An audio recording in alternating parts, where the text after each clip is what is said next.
வணக்கம் நண்பர்களே. இன்றைக்கி நம்ம இந்த வீடியோவில் எதை பற்றி பார்க்க போகிறோன்னா, கம்ப்யூட்டர் ஆர்கிடெக்சரில் இன்ஸ்ட்ரக்ஷனை எப்படி ரெப்ரசன்ட் பண்ணுறது, அதாவது இன்ஸ்ட்ரக்ஷன் ஃபார்மேட் எப்படி இருக்குது அப்படின்னு நம்ம இந்த வீடியோவில் நம்ம பார்க்க போகிறோம். வாங்க வீடியோக்குள்ளே போகலாம். இப்போ MIPS இன்ஸ்ட்ரக்ஷன்ஸ் 32 பிட் லாங்கு அப்படின்ட்டு சொல்கிறாங்க. அது 32 பிட் லாங்கு, அதுதான் அந்த 32 தான் அந்த இன்ஸ்ட்ரக்ஷன் ஃபார்மேட் இருக்கும். 32 பிட்ஸ்குள்ளே தான் இன்ஸ்ட்ரக்ஷன் ஃபார்மேட் இருக்கும். அது இன்ஸ்ட்ரக்ஷன் ஃபார்மேட் 3 டைப் இருக்குது. அது என்னென்னா I type, J type, R type, இந்தமாரி 3 விதம் இருக்குது இன்ஸ்ட்ரக்ஷன் ஃபார்மேட்டில். இப்போ இந்த 3 டைப்பும் பார்க்குறதுக்கு முன்னாடி பேசிக்கான ஒரு எக்ஸாம்பிள் பார்ப்போம். அதாவது எப்படி ஒரு வேர்ட்ஸ் ஒரு வேரியபிள்ஸ் இன்ஸ்ட்ரக்ஷன் அந்த பைனரியாக கன்வெர்ட் ஆகுது பார்ப்போம். இப்போ அந்த எக்ஸாம்பிள் உங்களுக்கு டிஸ்பிளே ஆகும். அதில் நீங்கள் பார்க்கலாம் ECA 86420 அப்படின்ட்டு நம்பரும் வேரியபிளும் கொடுத்துருப்பாங்க. அது ஒன்று எப்படி அதுக்கு அசைன் ஆகுது அந்த பைனரிக்கு, இது உங்களுக்கு தெரிஞ்சது தான். 6னா 0110, அதாவது 1248 அந்த நம்பர் வைஸில் அந்த நம்பர்ஸ் போடணும். இப்போ 6 எடுத்துக்கிட்டிங்கன்னா 4 + 2 தான் 6. அதனால தான் ஃபஸ்ட்டு அந்த பைனரி இதுலேருந்து 1248, அதில் 4 + 2 அந்த ரெண்டுமே 4 × 2 நடுவில் இருக்கிறதுனால 4 இருக்கிற இடத்துலையும் 2 இருக்கிற இடத்துலையும் 1 போட்டதுனால அது 6. இந்த பைனரி உங்களுக்கு தெரியும். உங்களுக்கு தெரியலனா நீங்கள் மற்ற வீடியோவில் ரெஃபர் பண்ணிட்டு இது பார்க்கலாம். இப்போ நான் சொன்னதுலேயே ஓரளவுக்கு புரிஞ்சிருக்கோம் உங்களுக்கு. இந்த எக்ஸாம்பிள் இதுதான் பேசிக்கான எக்ஸாம்பிள். இப்போ நம்ம பார்ப்போம். நம்ம இப்போ ஃபஸ்ட்டு பார்க்க போகிறது ஆர் டைப் இன்ஸ்ட்ரக்ஷன்ஸை பற்றி பார்க்க போகிறோம். ஆர் டைப் இன்ஸ்ட்ரக்ஷன் பார்த்துக்கிட்டிங்கன்னா 2 இது வரும். ஆர் டைப்பில் அடிஷன், சப்ராக்ஷன், இந்த 3மே ஆர் டைப்புக்குள்ளே சேரும். இப்போ உங்களுக்கு ஒரு பாக்ஸாக ஒரு பிக்சர் ஒன்று டிஸ்பிளே ஆகும். அதில் OP, RS, RT, RT, shamt function இதெல்லாம் இருக்குது. இப்போ அதில் ஓபினா ஆப்கோட் சொல்லுவாங்க. அது என்னென்னா அது basic operation of the instruction, அதாவது இன்ஸ்ட்ரக்ஷனோட பேசிக் ஆப்ரேஷனை அதில் ரெப்ரசன்ட் பண்ணுவாங்க. ஆர்எஸ், ஆர்டி அப்படின்ட்டு என்ன பார்த்தீங்கன்னா first source operand, second source operand. அதாவது இப்போது அடிஷன் ஆப்ரேஷன் பார்த்திங்கன்னா 2 நம்பரை கொடுத்து ஆட் பண்ணுவோம். அந்த 2 நம்பரும் அதில் ஃபஸ்ட்டு நம்பர் ஆர்எஸ்லேயும் செகண்ட் நம்பர் ஆர்டிலையும் ஸ்டோர் ஆகும். ஆர்டி எதுக்குன்னா டெஸ்டினேஷன் ஆப்ரேண்ட்டை ஸ்டோர் பண்ணுறது, அதாவது ரிசல்ட் எதில் ஸ்டோர் பண்ணுவோம். அது இப்போ C = A + Bனா சியில் தான் நம்ம A + Bயோட ரிசல்ட்டை ஸ்டோர் பண்ணுவோம். அந்த C ஆர்டியாக இருக்கும். ஷாம்ட்னா ஷிஃப்ட் ஆப்ரேட்டரை குறிக்கும்.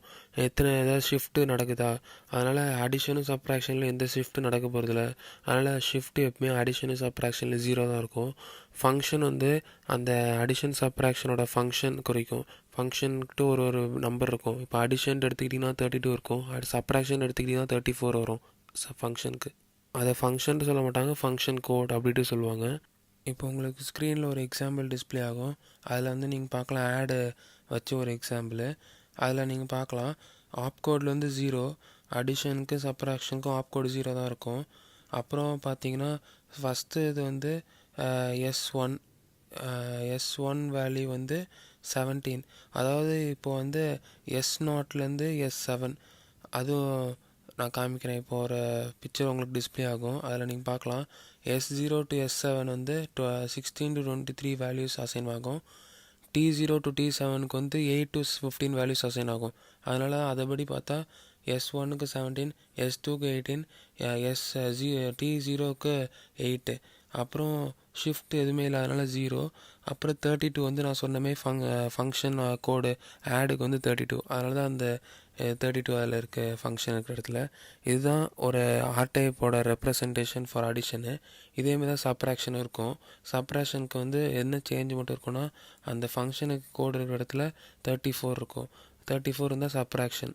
அதுதான் இது ஆப்கோட்டு ஆர் டைப்போட இந்த ரூல்ஸ் அண்ட் ரெகுலேஷன்ஸு.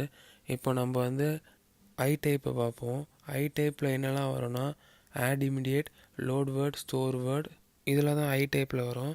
இப்போ ஐ டைப்புக்கு ஒரு பிக்சர் உங்களுக்கு டிஸ்பிளே ஆகும். அதோட ஃபார்மேட் எப்படி இருக்கும்ன்ட்டு. அது ஐ டைப் ஃபார்மேட்டை பார்த்தீங்கன்னா first opcode RS, RT, constant இல்லை அட்ரஸ்ஸு, அதாவது அந்த அட்ரஸை குறிக்கிறது. எப்பவுமே நம்ம இப்போ லோட் வேர்டு ஸ்டோர் வேர்டெலாம் அந்த அட்ரஸ் இருக்கும். ஆட் இமிடியேட்டில் ஒரு கான்ஸ்டன்ட் தான் ஆட் பண்ணுவோம். ஏன்னா முந்தின வீடியோலாம் பார்த்தீங்கன்னா உங்களுக்கு புரியும்.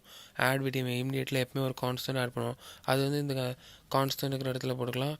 இல்லைனா இது அட்ரஸாக யூஸ் பண்ணிக்கலாம்னா அது வந்து லோட் வேர்டு ஸ்டோர் வேர்டுக்கு இது அட்ரஸாக யூஸ் பண்ணிப்பாங்க. இப்போ அதே தான் வரும். அந்த பிட்ஸு நல்லா வச்சுக்கோங்க.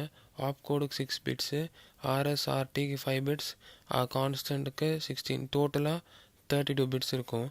இதுதான் அந்த ஃபார்மேட்டு, ஐ டைப்போட ஃபார்மேட்டு. இப்போ வந்து லோட் வேர்டை வச்சு பார்ப்போம். இப்போது ஒரு எக்ஸாம்பிள் உங்களுக்கு டிஸ்பிளே ஆகும். அந்த எக்ஸாம்பிள் நான் இப்போ படிக்கிறேன். we can take any example all the way for what the programmer writes to what the computer executes.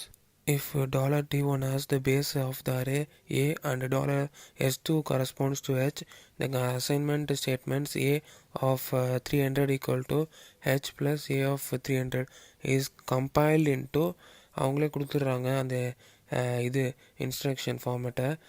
இன்ஸ்ட்ரக்ஷனை கொடுத்துட்றாங்க. நம்ம இன்ஸ்ட்ரக்ஷன் ஃபார்மேட்டை நம்ம கன்வெர்ட் பண்ணணும். இப்போ what is the MIPS machine language code for these 3 instructions அப்படி கேட்டிருக்காங்க. இப்போ ஆன்சரை பார்ப்போம் வாங்க. இப்போ அவங்க கொஸ்டின் கேட்டிருக்குது நீங்கள் முதல்ல அவங்களுக்கு புரியணும். இப்போ LW ஆஃப் அப்படி கொண்டு T0 1200 T1 அப்படிலாம் கொடுத்துருக்காங்களே, அதுதான் நீங்கள் இதெல்லாம் நல்லா புரியும் உங்களுக்கு. போன வீடியோ நீங்கள் பார்த்துருந்தீங்கன்னா. இப்போ புரியாட்டி போன வீடியோ நீங்கள் பார்த்துட்டு வாங்க. அப்போ தான் எல்லாமே புரியும் நல்லா. போன வீடியோவில் நீங்கள் அந்த ஸ்டெப் ஒழுங்காக புரியாட்டி திருப்பி கேளுங்க. அப்போ தான் உங்களுக்கு நல்லா தெளிவாக புரியும். இப்போ வந்து அந்த ஆன்சரை பார்ப்போம் வாங்க. இப்போ அந்த ஆன்சரில் ஃபஸ்ட்டு அந்த டேபிளை பாருங்கள். ஆப் கோடில் ஃபஸ்ட்டு 35 இருக்குது, அப்புறம் 0 இருக்குது, இப்போ அப்புறம் 43 இருக்குது. இப்போ இந்த 35 வந்து லோட் வேர்டு, அதோட ஆப் கோடு வேல்யூ. 0 வந்து அடிஷனுக்கு, நான் எப்பவுமே சொன்னேன் அடிஷனுக்கும் சப்ராக்ஷனுக்கும் 0 தான். அதுக்கப்புறம் ஸ்டோர் வேர்டுக்கு வந்து ஆப் கோட் வேல்யூ வந்து 43. அப்புறம் இப்போ அடுத்த இதை பாருங்கள். ஆர்எஸில் வந்து ஃபஸ்ட்டு லோடு வேர்டுக்கு பார்த்தீங்கன்னா 35க்கு ஆர்எஸ்க்கு பார்த்தீங்கன்னா 9க்கு அது வந்து T1ஓட இது. அப்புறம் ஆர்டி வந்து பார்த்தீங்கன்னா 8 இருக்குது, அது வந்து T0, அதாவது அது டெஸ்டினேஷன் ஆப்பரண்ட். இதில் ஆர்டி வந்து ஆர்எஸ் வந்து ஃபஸ்ட்டு சோர்ஸ் ஆப்பரண்ட்டு. அப்புறம் அட்ரஸ்ஸு 1200. அதுக்கப்புறம் இது அதேமாதிரி அடிஷனில் பார்த்தீங்கன்னா 0 ஆப் கோடு, 18 வந்து S2ஓட வேல்யூ, அதுக்கப்புறம் 8 வந்து T0ஓட வேல்யூ, அப்புறம் RD 8 வந்து திருப்பி T0 1000 கொடுத்துருக்காங்க. அதில் நீங்கள் என்னென்னா கொடுத்துக்கலாம். அது ஆர்டி வந்து நான் சொல்லியிருக்கேன் டெஸ்டினேஷன் ஆப்ரண்ட் தான். ரொம்ப கன்ஃபியூஸ் ஆகிறாங்க என்ன 2 T0 இருக்குட்டு. அதுக்கப்புறம் அட்ரஸ்ஸு அது இதில் கிடையாது. அதுக்கு பதிலாக தான் ஷிஃப்ட் ஃபீல்டு வந்து 0, ஃபங்க்ஷன் வந்து 32 ஆடுனால. அதுக்கப்புறம் இப்போ ஷிஃப்ட்டு ஸ்டோர் வேர்டை பாருங்கள். ஸ்டோர் வேர்டில் ஆப் கோடு வந்து 43, RSRT அதேமாரி ஆர்எஸில் வந்து டெஸ்டினேஷன் ஆப்ரண்ட்டு, ஆர்டியில் வந்து சோர்ஸ் ஆப்ரண்ட்டு, ஃபஸ்ட் சோர்ஸ் ஆப்ரண்ட்டு, அட்ரஸ் வந்து 1200. இதுதான். அப்புறம் இந்த இது நான் சொல்கிற எக்ஸ்ப்ளனேஷன் ஒழுங்காக புரியாட்டி அந்த வேர்டிங்ஸ்லாம் படித்து பாருங்கள். அப்படி இல்லைனா அதுக்கப்புறம் அடுத்த ஸ்டெப் பாருங்கள். அடுத்த ஸ்டெப் வந்து அந்த 35லாம் இருக்குல்ல, அதெல்லாம் பைனரி டிஜிட்டாக கன்வெர்ட் ஆகும். அதுக்கு தான் அந்த 100011 அதுதான் 35ஓட பைனரி டிஜிட்டு. அது அப்படியே 2 1 2 4 8 அந்தமாதிரி இன்க்ரீஸ் ஆகிட்டே போகும் அந்த பைனரி டிஜிட் வேல்யூ. இதுதான் அந்த பைனரி டிஜிட் ஆஃப் 35 9 அதெல்லாம் கரஸ்பாண்ட் ஆகி அது வரும் கரெக்டாக அந்த வேல்யூஸு. இதுதான் ஐ டைப்போட ஃபார்மேட்டு. இப்போ வந்து ஜே டைப் இன்ஸ்ட்ரக்ஷன் ஃபார்மேட்டை பற்றி பார்ப்போம். ஜே டைப்பில் என்னெல்லாம் வரும்னா பார்த்தீங்கன்னா branch not equal, branch equal, jump, இந்த 3 வரும். இப்போ வந்து ஃபஸ்ட்டு ஜம்பை பார்ப்போம். இப்போ ஜம்புக்கு வந்து பார்த்தீங்கன்னா 2 ஃபார்மேட் தான் இருக்கும். 2 ஃபார்மேட்டில் 2 தான் இருக்கும். ஆப் கோடு, அதுக்கப்புறம் அட்ரஸ்ஸு. ஆப் கோடு 6 பிட்ஸு, அட்ரஸ் வந்து 26 பிட்ஸ், டோட்டலி 32 பிட்ஸ் வரும். இப்போது ஜம்ப் கோடு வந்து எப்படி இருக்குன்னா, ஜம்ப் கோடோட ஆப் கோடு வந்து வேல்யூ வந்து 2, அதுக்கு அட்ரஸ்ஸு என்ன வேணால் இருக்கலாம்.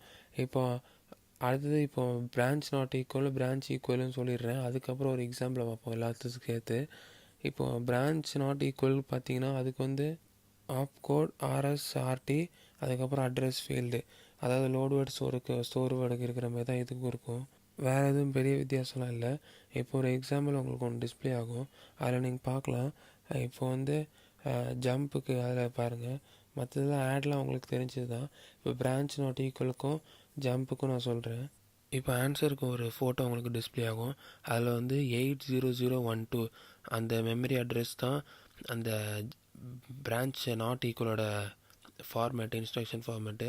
அதில் நீங்கள் பாருங்கள், ஃபஸ்ட்டு பிரான்ச் நாட் ஈக்குவலுக்கு ஆப்கோட் வேல்யூ வந்து 5. பிரான்ச் நாட் ஈக்குவலுக்கும் சரி, பிரான்ச் ஈக்குவலுக்கும் சரி, ரெண்டு இதுக்கும் ஆப்கோட் வேல்யூ வந்து 5.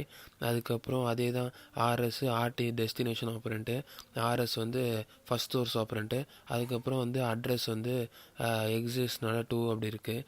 அதுக்கப்புறம் இப்போ ஜேலூப் பாருங்கள், ஜேலூப் வந்து கடைசியாக இருக்குது 80020 தான் ஜேலூப்பு. அது வந்து ஆப்கோட் வேல்யூ 2. அதுக்கப்புறம் லூப் நம்ம அட்ரஸ் என்ன கொடுக்குறோம் அதில் வந்து 20,000 கொடுத்ததுனால 20,000. இதுதான் ஜே டைப்போட இன்ஸ்ட்ரக்ஷன் ஃபார்மேட்டு. இப்போ இன்னொன்று முக்கியமான விஷயம் ஒன்று சொல்கிறேன். அன்கண்டிஷ்னல் அப்படின்னா என்னென்னா, ஜம்ப் ரெஜிஸ்டர் தான் அன்கண்டிஷ்னல். கண்டிஷ்னல்னால் என்னென்னா பிரான்ச் நான் ஈக்குவல், பிரான்ச் நாட் ஈக்குவல், அதில் தான் கண்டிஷ்னலில் வரும். இதுதான் எம்ஐபிஎஸோட ரூல்ஸ் அண்ட் ரெகுலேஷன் இன்ஸ்ட்ரக்ஷன் ஃபார்மேட்டுக்கு. இந்த இன்ஸ்ட்ரக்ஷன் ஃபார்மேட்டு தான் நம்மளுக்கு வந்து ப்ராசஸர் அண்டர்ஸ்டாண்டபிள் நாலேஜ், அதாவது ரெஜிஸ்டருக்கு புரிகிறது அந்த இன்ஸ்ட்ரக்ஷன் ஃபார்மேட் இருக்கும். இது ரெஜிஸ்டருக்கு என்னென்னா இன்ஸ்ட்ரக்ஷன் ஃபார்மேட் தான் புரியும். அதனால தான் ரெஜிஸ்டர் அதோட ஆப்ரேஷன், அது அர்த்தமெட்டிக் லாஜிக் ஆப்ரேஷன்லாம் இந்த இன்ஸ்ட்ரக்ஷன் ஃபார்மேட்டாக போய் தான் அதெல்லாம் பண்ணிவிட்டு நம்மளுக்கு அவுட்புட்டாக கிடைக்குது. இந்த வீடியோ உங்களுக்கு பிடிச்சிருந்தால் லைக் பண்ணுங்கள், ஷேர் பண்ணுங்கள், கமெண்ட் பண்ணுங்கள். அப்படியே மறக்காமல் சப்ஸ்கிரைப் பண்ண மறந்துடுங்க. அப்படியே அது பக்கத்தில் இருக்கிற பெல் ஐக்கானை கிளிக் பண்ணிங்கன்னா தான் உங்களுக்கு கம்ப்யூட்டர் ஆர்கிடெக்சர் வீடியோஸ் போட உங்களுக்கு அந்த நோட்டிஃபிகேஷன் வரும் உங்களுக்கு. நன்றி, அடுத்த வீடியோவில் பார்ப்போம்.